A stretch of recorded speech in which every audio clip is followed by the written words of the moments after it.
It's interesting you say this concept of the Menorah parades actually takes place where I come from. In fact, and you know, it's interesting that they do it all over the world. Yes, in fact, I had a woman come over to me with her 4-year-old kid last parade, last year, in middle of Chanukah. As we're coming through Fifth Avenue, we're holding about car number 222, and she was so touched. I'm in Manhattan, and there's jingle this and bells that, and this guy's dressed up like this, and my kid thinks it's Purim, and she's like, who's this and who's that? And that's not for us, that's not our holiday. Right, and there's just no sign of anything here.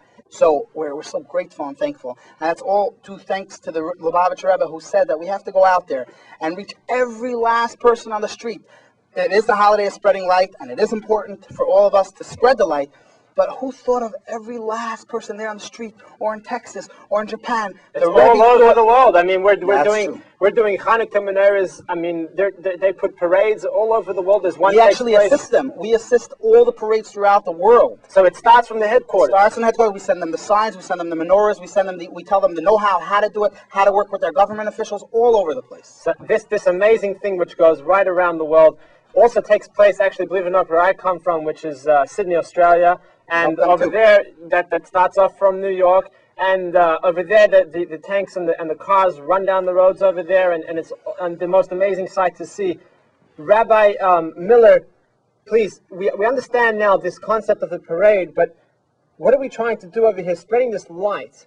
What's so good about this light? What kind of light are we trying to spread over here, and why spread the miracle of Chanukah? I mean, what's wrong with keeping it in the house? I mean, why does it have to come out?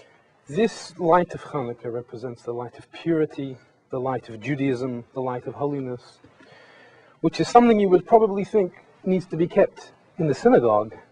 In the synagogue we're holy, in the home we're holy, but whoever thought of taking out into the street, into Manhattan, where, we know what goes on in Manhattan, whoever thought of bringing a mitzvah, an act of religion and purity, an act of godly worship in the middle of the street? How does that make sense? The fact is, though, that was the very purpose for which the menorah, the lighting of the menorah, was instituted. The Talmud states that we light the menorah for Pirsumin Nisa, which means to publicize the miracle. And this was always done in Jewish history at the beginning when it was first instituted. This was done outside.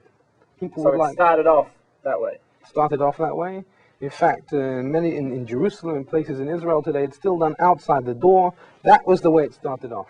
Like we're always told, whenever we light the menorah, we were always told, we should light it by a window or a door that everyone can see outside, and we can spread that light outwards. Absolutely. Well, really, the window is plan B. Really, you're supposed to do it outside. First start with the door, then if you can't, then you go to the window. Exactly. But unfortunately, the Jewish people have been a persecuted people. We've been a people who have not been allowed to practice our religion in public. I guess it's because we spread so much light, we're still around.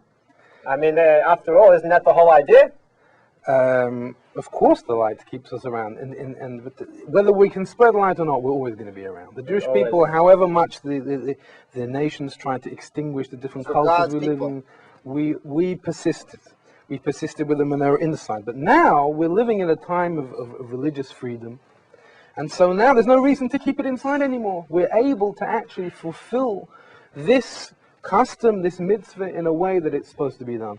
And when you haven't been able to do something for a long time, the way you have to respond is to the other extreme. Go for it. Of course, a lot of people say, well, we lit the menorah outside the door, but why do you have to take it in the middle of Manhattan? Right. Well, for 350 cars. I mean, that's doing it all the way. I mean, the answer is that, we've been forced to keep this inside for so long. Now it's the time to redress that balance and to bring it right out into the street and to ignite that Jewish pride, the pride which had to be kept indoors. Now it's time the Jewish people are able, thank God, we're able to feel Jewish pride not only in the house, in the synagogue, but in the street as well. Right. Rabbi Miller, an amazing concept over here of spreading the lights. To understand more, we will find out more about this amazing thing after this break.